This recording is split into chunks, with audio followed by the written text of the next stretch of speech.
Hello and welcome to Big Dash Knows. Big Dash knows what? New York Giants football. Let's go. Combine is in the books. The news dropped today that Daniel Jones will be back and Saquon Barkley has the tag. So now it's time to do the post-combine, I guess, post Daniel Jones getting signed, post Saquon Barkley getting tagged mock draft. Again, this is going to be a 7-round mock draft, again, post-combine. I'm not exactly sure if PFF has all the upgrades from the combine already put in there, but I know what I have, what I've seen this week. Watching the combine, seeing what people ran. Now we have some of these scores and some of these assessments done, on NFL.com and things like that. I think we can go into this new stage of mock drafts where you got a lot of the information. Of course, the next thing is going to be the pro days and how people look on their pro days. But right now, you pretty much have a good idea of what these guys are, some of their physical attributes, their skill sets, and an idea of where you think these guys will fall in the draft. So, without further ado, let's get into this first post-combine mock draft. 7 rounds on the PFF draft. Get this draft started. So I always like to see what the division rivals do, in these simulators. So let's see what Brian Branch to the Commanders. Okay, that's a good pickup for them. And Devin Witherspoon to the Eagles, which makes a lot of sense. They do need a cornerback. Okay, let's see who's available now for the New York Giants. Okay, so right off the bat, I see Calijah Kancey here. Calijah Kancey, for those that weren't familiar with him, pre-combine, they were very familiar with him after that. Defensive tackle out of Pittsburgh, people comparing him because of his size and skill set to Aaron Donald. Not saying that he is Aaron Donald, but the man is a shorter defensive tackle, also a lighter defensive tackle at 280 pounds, but very strong, very fast, ran a 4.6 40, for a guy 280 pounds. Again, leverage is something that's always going to be on his side. And I'm just thinking, with Leonard Williams, you're not exactly knowing what's going to happen with him. You put a guy like Calijah Kancey next to Dexter Lawrence, and then he helps out Dexter Lawrence. He also helps out, depending on what side he lines up on, that outside linebacker on that side. So whether it's Kayvon Thibodeaux, Azeez Ojulari, or any kind of future outside linebacker we might draft or pick up in free agency, Calijah Kancey is fantastic. And I'm not going to waste any time. I see a guy like that available. I'm going to go ahead and snatch him up because even though it's not the prettiest of picks, this is a ugly draft. And when I say ugly, I mean building in the trenches, where teams are dominant. And if you can build yourself up in those trenches, it'll take you a long way. So I'm going to go ahead and go with Calijah Kancey with the 25th pick. Curious to see where Dallas goes right after us. And Dallas went with Zay Flowers, makes a lot of sense. Emmanuel Forbes to the Eagles. Wow, so if I'm not mistaken, did they do double? So that's double cornerbacks for the Eagles in the simulation. So again, the simulator is going to do what simulators do. So next is 2nd round, pick 57. Let's see who's available at this spot. Again, we went with the defensive lineman in the first. See Tank Dell here. See Luke Whippler here. Garrett Williams. Laporta still. Tippmann is here. Okay. Just going down the list to see if anybody is falling. Again, with these new ranks from the combine, some guys that you're used to seeing early might not be there. And I'm trying to see if John Michael Schmitz actually had any kind of chance of falling, and he did know the Commanders got him. And let's see, Deion Henley went to the Chargers, another guy that I was looking at. And Steve Avila is also gone to the Detroit Lions. So while a lot of the guys that I was looking at the 57 spot didn't fall there, so let's see who else is available here. I do like Joe Tippmann, a little bit tall. You worry about leverage with your center when they're 6'6". That's a real thing. I do like Luke Whippler here. I do like Tank Dell. Let's see, Tanner McKee, no way that's happening anymore. So Tank Dell, Luke Whippler, those are going to be my runner-ups. My two guys that are there at the beginning. Garrett Williams is also a good pick. Okay, so now I'm in a dilemma, right? There's a center out of Michigan, Oluwatimi, that I think might fall in the third round where we can get him, especially picking at 100 or 128. Garrett Williams is a quality cornerback and probably one of the last cornerbacks before you get that little bit of a dip. Because you get your initial dip with like the first 4 cornerbacks, and then there's that middle where you have guys like Julius Brents, Garrett Williams, guys like DJ Turner as well. Even though he might be ranked a little bit lower. So do I want to go center here, or do I want to go cornerback? So is it going to be Garrett? I take a chance of losing out on centers, all of them, if I go cornerback here. But also I'm thinking about, we do need quality cornerbacks on this team. So I'm going to take the chance and hope that Oluwatimi is there later. I like Garrett Williams that much. But let's see if Whippler can, be there for 89. So I'm going to go with Garrett Williams here at the cornerback. No. I'm going to go with the center here. I'm going to see if I can get a guy like DJ Turner later at the cornerback spot. So let me go with Luke Whippler here, because that's solidifying your trenches. Almost slipped up there. Almost went cornerback over a good quality center, which we all know is very, very important to, the New York Giants and what they're trying to do. So pick 89. Tank Dell is still there. Garrett Williams is still there. So look, we got lucky. I'm not going to waste any more time. I'm going to go ahead and snatch up Garrett Williams. He fell. We need a good cornerback to line up aside of Adoree Jackson. The battle with Cordell Flott and some of those other guys that are there. And Robinson, if he's still there, or Darius Williams. Garrett Williams is a good quality cornerback. So I'm going to go ahead and draft Garrett Williams at 89. Now, I still haven't drafted a linebacker yet. I still haven't drafted a wide receiver. I know. But what I did do is get us a center. I got us a cornerback, and I did get us a defensive lineman that I think is going to be a game changer. So after all that, Tank Dell is still there. Safety, Jamie Robinson, good safety out of Florida State. Dorian Williams is still there.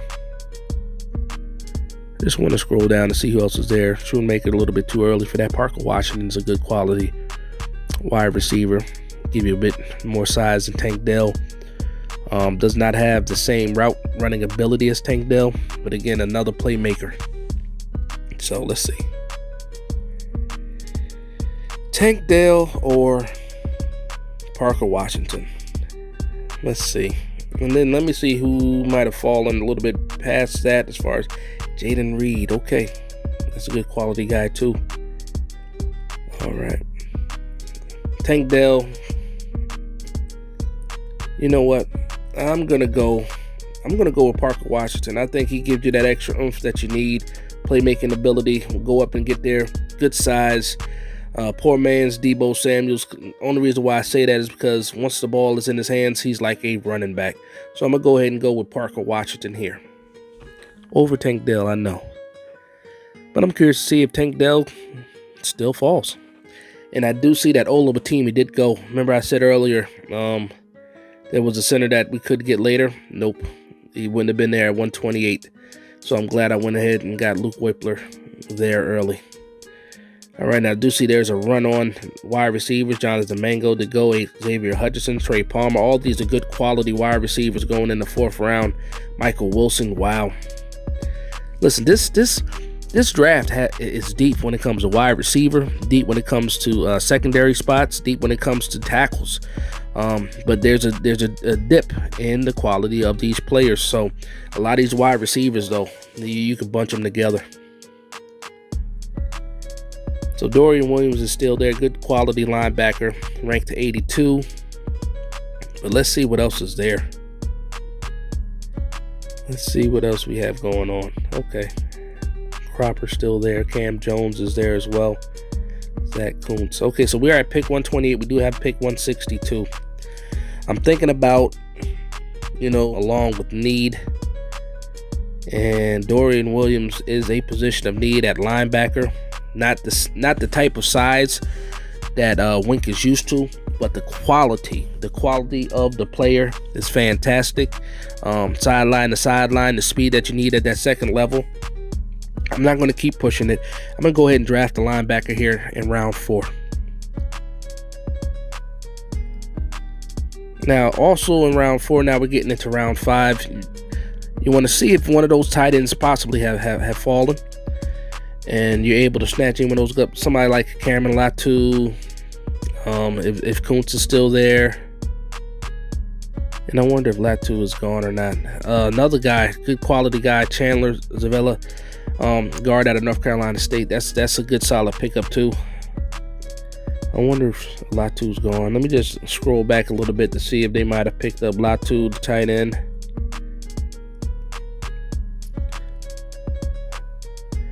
I don't see Latu gone yet, but I don't see him on. Wonder if his value dropped with the combine. But I do like Kuntz as well. Again, we're picking at 162. Jacorian Bennett is good value right here. Fast corner, physical corner out of Maryland. Had a fantastic 40 time, ran into 4.3s. Again, not small, but a good size cornerback. And you know, at 162, this is great value at the cornerback spot. Again, I'm still thinking about tight end. And I think about some tight ends that could possibly be there even later than right now. A guy like Brenton Strange out of Penn State. And I don't see Cameron Latu here anyway. So I'm going to go with Bennett. I think I'm going to go ahead with Bennett. Another fast secondary guy that can develop into a quality depth type guy. And especially since we're in the 5th round. But also can have the ability to give you some quality starting snaps. So I'm going to go ahead and go with Jacorian Bennett here with that type of value. Ranked 109, and we're getting him at 162. That's fantastic right there. Now, also, I want to try to see if I can find one of these linebackers, you know, in one of these later rounds. Again, one of these linebackers, one of these wide receivers. I do like the guard. Zavella is still there. Bennett, Jake Andrews, Ronnie Bell. Wow, Ronnie Bell's still there. Ronnie Bell is a good quality guy out of Michigan. Funny thing is, he gives you the same type of play skill set as Parker Washington, which I took earlier. Malik Cunningham, if you're looking for a good developmental quarterback, Malik Cunningham can be that guy if you want to pick him up for the Giants. Guy with a similar skill set that if you do coach him and develop him right, he can be a great backup for Daniel Jones. And also, who knows, can be have some trade value later on too if you develop him the right way. So Ronnie Bell. So we had pick 209, we have pick 218. So I'm not going to go quarterback yet. I do like the guard here, Zavella. So I'm going to go ahead with the guard and select him. You know, try to solidify these trenches a little bit more, bring some competition to that position. Now, if Malik Cunningham is still here, this probably is a great spot for him. Just want to see what else is there. Mohamed Ibrahim is a good linebacker. Good running back. D. Winters is a good linebacker. So we have pick 218 and then 242. Cameron Young's a good pick. Okay, Elijah Higgins, something that you can work out. Can be a mismatch for a lot of defenses there. So with me seeing that guy there, I think that I'll go with Malik Cunningham. Go ahead and get me a quality, you know, developmental type of quarterback here. So I'm going to go ahead and go with Malik Cunningham with pick 218. Good skill set. You don't have to change your offense up if you need him to come in for Daniel Jones. And I do see that D. Winters did go. Darrell Luter did go. Wow. And that's the thing with the draft, man. You take chances thinking that somebody might be there later. And then they just go. That's the one thing about the draft. You know, you have to go and trust yourself. Mohamed Ibrahim here at 242 is good value. Let's see. Okay. Let's see if Brenton Strange is still here too. So we're at 242. Next pick is 245. I like Brenton Strange a lot. I want him on the team. But I'm still trying to see if I can get that value. I know it's only 3 spots. But thinking about these teams that are going behind us, one of these guys might pick up a running back in Mohamed Ibrahim. So Steelers probably won't. Green Bay might. So I'm going to go with Mohamed Ibrahim here. All right. And I do see that Brenton Strange is still available here. I'm going to go with Brenton Strange at 245. They consider it a little bit of a reach. I'm going to tell them that I don't care. I'm going to draft Brenton Strange here. And then for the last pick, I'm going to go with, let's see, best player available, possibly some guy that give you some special team snaps if they're able to get picked up. I do like Valentine here. Good cornerback depth, but I already went with 2 corners. Daniel Scott out of Cal. Safety, Leonard Taylor. Dallas Daniels. Now, Dallas Daniels went to Jackson State, you know, tutored by Coach Prime, is an absolute route monster, and he falls this far back because of his level of competition. I think Dallas Daniels will be a great spot to pick up a guy that can give you those special team type of plays. Kick returner, punt returner type deal. Also give you some quality wide receiver snaps. Thinking about even the practice squad possibly. And I know you don't like to think about the practice squad. Some of the looks that he can give you as well on the practice squad. But I do like Dallas Daniels a lot. I think he has the skill set to be somebody in the NFL. And I'm going to go ahead and give him a chance in this mock draft at 254. So let's see how we did. Let's see how we did here with these picks. And again, this is the first post-combine mock draft that I'm putting out. And I'm curious to see, you know, what happens. All right, let's go.